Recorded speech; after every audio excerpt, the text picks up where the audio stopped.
Welcome back to my YouTube channel. এইটো ভিডিঅ'ত আমি এপিএসসিৰ সিলেবাসখন সম্পূৰ্ণ অসমীয়াত আলোচনা কৰিম। বহুতে কমেন্টত সুধি আছিল যে এপিএসসিৰ সিলেবাসখন অসমীয়াত লাগে বুলি। আপোনালোকৰ অনুৰোধৰ কাৰণে ভিডিঅ'টো বনালো। যিকোনো যদি ডাউট আছে এপিএসসিৰ লগত জড়িত প্লিজ কমেন্ট কৰি জনাব, মই ভিডিঅ' বনাই যাম। ঠিক আছে, এতিয়া আমি আলোচনা কৰো। এতিয়া প্ৰথম আমি চাই লওঁ যদি এপিএসসি এক্সামৰ স্টেপ কেইটা কি কি। এতিয়া যেটো নোটিফিকেশন আহিছে হেটো প্ৰিলিমছৰ নোটিফিকেশন আহিছে, মানে প্ৰথম স্টেপটো কি প্ৰিলিমছ পাস কৰিলে আমাক মেইনছৰ কাৰণে মাতিব। মেইনছতো যদি আমি ভাল নম্বৰ পাওঁ তেতিয়া আমাক ইন্টাৰভিউৰ কাৰণে মাতিব। এতিয়া প্ৰিলিমছত দুখন পেপাৰ থাকে, দুখনতে 200 নম্বৰ থাকে। ঠিক আছে, তাৰ পিছত মেইনছত আমাৰ 6খন পেপাৰ থাকে, প্ৰত্যেকখনতে 250 কে থাকে, 6খন পেপাৰ। আৰু আমাৰ ইন্টাৰভিউত কিমান নম্বৰ থাকিব 180 আমাৰ ইন্টাৰভিউ হ'ব। এতিয়া আমি ইন্টাৰভিউটো অসমীয়াত সম্পূৰ্ণ ক'ব পাৰিম, আমাৰ টেনচন নাই। যিসকলে ইংলিছ টান পায় বা মেইনছত আমি সম্পূৰ্ণ অসমীয়াত লিখিব পাৰো, একো টেনচন নাই। গোটেই 6খন পেপাৰে আমি অসমীয়াত লিখিব পাৰো যদি আপুনি ইংলিছ টান পায়। আৰু প্ৰিলিমছত কোৱেশ্চন কি ভাষাত আহিব বহুতে সুধি থাকে, প্ৰিলিমছ বা মেইনছ। ইয়াতে আমাৰ যোৱাবাৰো অসমীয়াত অহা কথা আছিল, কিন্তু যোৱাবাৰ ইংলিছত আহিল পেপাৰ, কিন্তু এইবাৰৰ পৰা আমাৰ পেপাৰসমূহ প্ৰিলিমছ আৰু মেইনছৰ ইংলিছ আৰু অসমীয়া দুটা ভাষাতে থাকিব। ঠিক আছে, এতিয়া আমি আলোচনা কৰো দেৰি নকৰি। প্ৰথম আমাৰ প্ৰিলিমছৰ পেপাৰ 1 আৰু পেপাৰ 2 আলোচনা কৰিম। প্ৰিলিমছৰ পেপাৰ 1 এতিয়া আলোচনা কৰিম। পেপাৰ 1ত আমি সকলোৱে জানো 200 নম্বৰ থাকে, প্ৰত্যেকটা কোৱেশ্চনতে 2 নম্বৰকে টোটেল 100টা কোৱেশ্চন থাকিব। ঠিক আছে, 100টা কোৱেশ্চন 2 নম্বৰকে 200 নম্বৰ। এতিয়া প্ৰথম ইম্পৰ্টেন্ট কথাটো কৈ লওঁ যে এই পেপাৰখনত 30ৰ পৰা 35% কোৱেশ্চন কৰ পৰা আহিব, সম্পূৰ্ণ অসমৰ পৰা আহিব। যেনেকৈ অসমৰ হিষ্ট্ৰী, অসমৰ জিঅগ্ৰাফি, অসমৰ পলিটি, অসমৰ এনভাইৰনমেন্ট, ইয়াৰ পৰা আমাৰ অসমৰ পৰাই 30ৰ পৰা 35% কোৱেশ্চন ডাইৰেক্ট আহে। মানে ইয়াৰ পৰা যদি আমি চাওঁ যে 66 বা 70 নম্বৰৰ আমি 66 বা 70 এইখিনিৰ ভিতৰত আমি নম্বৰ অসমৰ ভাগখিনিৰ পৰা পাম। অসমৰ হিষ্ট্ৰী জিঅগ্ৰাফি আমি যদি ভালকে পঢ়ো তেতিয়া আমি এইখিনি নম্বৰ আৰামত পাম। অসমৰ যিখিনি আমাৰ জিএস মানে হিষ্ট্ৰী জিঅগ্ৰাফি পলিটি এইখিনি আমাৰ মেইনছতো কামত আহিব, কাৰণ অসমৰ এই ভাগখিনি history geography art and culture environment তাৰ পৰা এখন পেপাৰ আমাৰ মেইনছতো আছে। মেইনছৰ লাষ্টৰ পেপাৰখন সম্পূৰ্ণ 250ৰ পেপাৰ এখন সম্পূৰ্ণ অসমৰ ওপৰত, আৰু সেই পেপাৰখনত 250 ডাইৰেক্ট কামত আহিব যদি আমি অসমৰ খিনি জানো ভালকে। তাৰপিছত প্ৰিলিমছত আমি ইমান নম্বৰ আৰামত পাই যাম যদি আমি অসমৰ যিখিনি নলেজ বা জিএস সেইখিনি যদি আমি জানো। এতিয়া অসমৰ ইম্পৰ্টেন্ট খিনি আপুনি গমেই পালে, আৰু ইন্টাৰভিউৰ সময়তো অসমৰ কথা আপোনাক সুধিব। অসমৰ বস্তুখিনি বহুত বেছি ইম্পৰ্টেন্ট। ঠিক আছে, মনত ৰাখিব। আমি যদি প্ৰিলিমছত এই 200ৰ ভিতৰত 70 অসমৰ পৰাই পাওঁ অসমৰ খিনি পঢ়িয়ে, তেতিয়াহ'লে আমি আৰু বাকী ভাৰতৰ যিখিনি হিষ্ট্ৰী জিঅগ্ৰাফি সেইখিনিত আমি 20ৰ পৰা 30 নম্বৰ পালে আমি প্ৰিলিমছ পাছ কৰি যাম। ঠিক আছে, এইটো কথা মনত ৰাখিব, বহুত বেছি ইম্পৰ্টেন্ট। এতিয়া আমি চাই লওঁ সিলেবাসখিনি। প্ৰথম সম্পূৰ্ণ অসমীয়াত কৈ যাম, কিন্তু ইংলিছৰ খনটো আপুনি পাব। অসমীয়াত ৰাষ্ট্ৰীয় আৰু আন্তঃৰাষ্ট্ৰীয় গুৰুত্বৰ সাম্প্ৰতিক পৰিঘটনা। ঠিক আছে, আমাৰ যিখিনি নেশ্যনেল আৰু ইণ্টাৰনেশ্যনেল ইম্পৰ্টেন্স থকা যিখিনি ঘটনা বা কাৰেণ্ট এফেয়াৰ, যিখিনি এফেয়াৰ সেইখিনিৰ পৰা কুৱেশ্যন আহিব। তাৰপিছত ভাৰতৰ ইতিহাস আৰু ভাৰতৰ জাতীয় আন্দোলন। ভাৰতৰ ইতিহাস মানে ইণ্ডিয়ান হিষ্ট্ৰী, আৰু আন্দোলন মানে যিখিনি আন্দোলন আমাৰ হৈছিল ভাৰতৰ স্বাধীনতাৰ সময়ত বা আগে সেইখিনিৰ বিষয়ে আমি জানিব লাগিব, সেইখিনিৰ পৰা কুৱেশ্যন আহিব। তাৰপিছত নেক্সট ভাৰত আৰু বিশ্বৰ ভূগোল, আমাৰ ইণ্ডিয়ান জিঅগ্ৰাফি আৰু বিশ্বৰ ৱৰ্ল্ড জিঅগ্ৰাফি বিশেষকৈ কি আহিব, আমাৰ যিমান আমাৰ ৱৰ্ল্ডৰ মেপখন আপুনি চাব, তাত কিছুমান ইম্পৰ্টেন্ট বস্তু আছে। মই নেক্সট ভিডিঅ'ত আপোনাক কৈ দিম কিখিনি বস্তু ইম্পৰ্টেন্ট, এতিয়া ক'ব গ'লে বহুত দীঘল হৈ যাব। ঠিক আছে, বেছি কুৱেশ্যন নাহে ৱৰ্ল্ডৰ পৰা।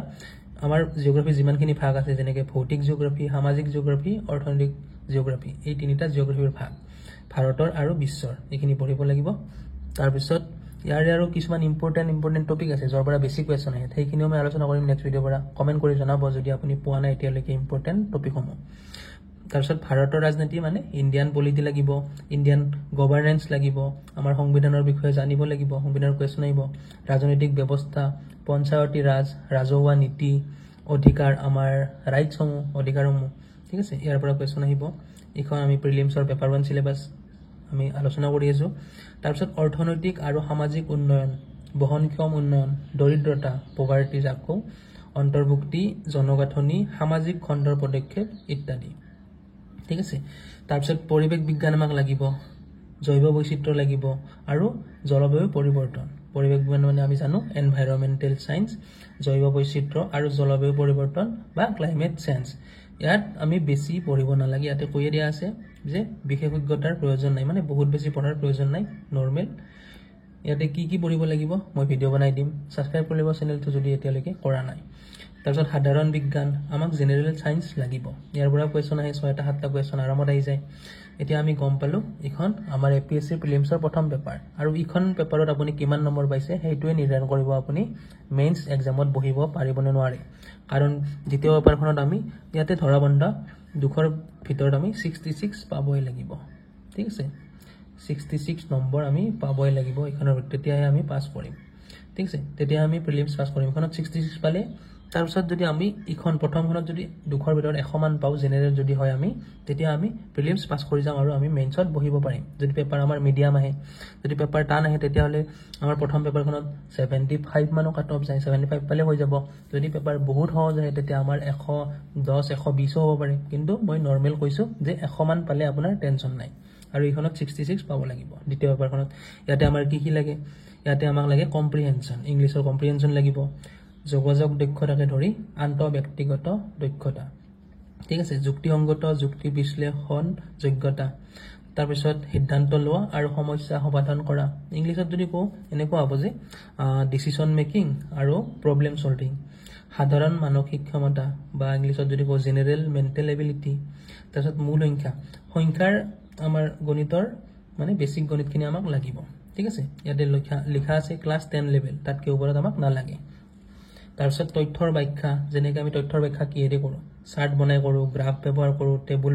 বনাই কৰো তথ্যৰ ব্যাখ্যা যেনেকৈ আপুনি মাৰ্কশিটখনে চাব পাৰে কিমানত কিমান পালে আমি টেবুল বনাব লাগিব এইখিনি আপোনাৰ জ্ঞান থাকিব লাগিব ঠিক আছে তাৰপিছত আমাৰ এইখিনি হৈছে প্ৰিলিমছৰ দ্বিতীয় পেপাৰখন ইখনতো কেনেকৈ ভাল নম্বৰ পাব পাৰি মই ট্ৰিক্স আপোনাক দি দিম সাবস্ক্ৰাইব কৰি ল'ব কমেন্ট কৰি জনাব ঠিক আছে তাৰপিছত আমাৰ মেইনছৰ যদি পেপাৰখিনি অসমীয়াত সম্পূৰ্ণ অসমীয়াত চাম প্ৰথম পেপাৰখন কি হয় মেইনছৰ এছে যত 250 নম্বৰ থাকিব মেইনছৰ প্ৰত্যেকখনতে 250 কে থাকিব ঠিক আছে এতিয়া এছেৰ সিলেবাস নাথাকে ইয়াতে আমাৰ যিখিনি জিএস পেপাৰ থাকে history geography polity current affair তাৰ লগত জড়িত এখন এছে আহিব আৰু এখন একদম সম্পূৰ্ণ বৰ্তমান সমাজৰ লগত মিলি থকা এটা টপিক আমাৰ এছে আহে যেনেকে বৰ্তমান কি চলি আছে সমাজত যেনেকে আমাৰ মানুহবিলাক শকত হৈ গৈ আছে অবেসিটি হৈ আছে ঠিক আছে বহি কিনে মোবাইল ইউজ কৰি কিনে বা আজিকালি খেল-ধুল কৰিব বাহিৰত না যায় এনেকুৱা ধৰণৰ বৰ্তমানৰ যিকোনো এটা সমস্যা দিব পাৰে আপোনাক বৰ্তমান ডিভোৰ্সৰ সংখ্যা বাঢ়ি আছে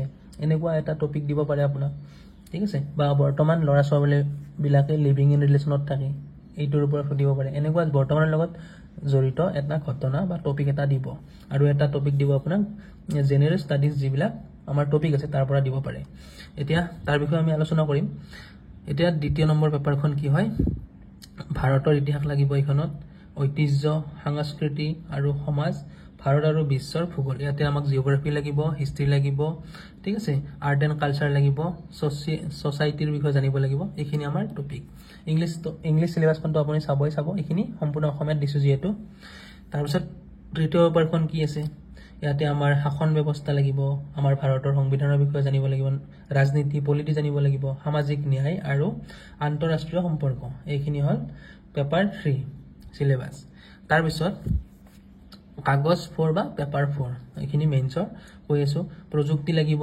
অৰ্থনৈতিক উন্নয়ন লাগিব জৈৱ বৈচিত্ৰ্য লাগিব পৰিৱেশ লাগিব নিৰাপত্তা বা সিকিউৰিটি আৰু দুৰ্যোগ ব্যৱস্থাপনা ঠিক আছে তাৰ পিছত আমাৰ চতুৰ্থ নম্বৰ পেপাৰখন বা আমাৰ পেপাৰ 5 ইখন হৈছে নৈতিকতা সততা আৰু যোগ্যতা যাক আমি কি কও এথিক্স ইন্টিগ্ৰিটি আৰু এপ্টিটিউড ঠিক আছে এথিক্স ইন্টিগ্ৰিটি এপ্টিটিউড ইখন এখন বহুত ইম্পৰ্টেন্ট পেপাৰ ইখন আপুনি ভাল কৰিব পাৰে যদি আপুনি অলপ ভালকে পঢ়ে ঠিক আছে ইয়াতে বহুত ডাঙৰ টপিক নহয় ইয়াতে কেস ষ্টাডিৰ পৰা কোৱেশ্চন আহিব আৰু বেছি কোৱেশ্চন নাহে বহুত একদম সিলেবাসৰ পৰা একদম মিলাকে কোৱেশ্চন আহে ঠিক আছে একদম সিলেবাসৰ যি টপিক বিলাক থাকে মাইক্ৰো টপিক তাৰ পৰা ডাইৰেক্ট উঠাই দিয়ে কোৱেশ্চন ইখনৰ বিষয়ে মই আলোচনা কৰি আপোনাক জনাম কেনেকুৱা কোৱেশ্চন আহে ডাইৰেক্ট ইয়াতে কমন পৰে ঠিক আছে তাৰ পিছত শেষৰ পেপাৰখন অলৰেডি আপোনাক কৈছো শেষৰ পেপাৰখন কি হয় সম্পূৰ্ণ অসমৰ ওপৰত আহিব ইতিহাস ঐতিহ্য সংস্কৃতি ভূগোল শাসন ৰাজনীতি সামাজিক ন্যায় আন্তঃৰাষ্ট্ৰীয় সম্পৰ্ক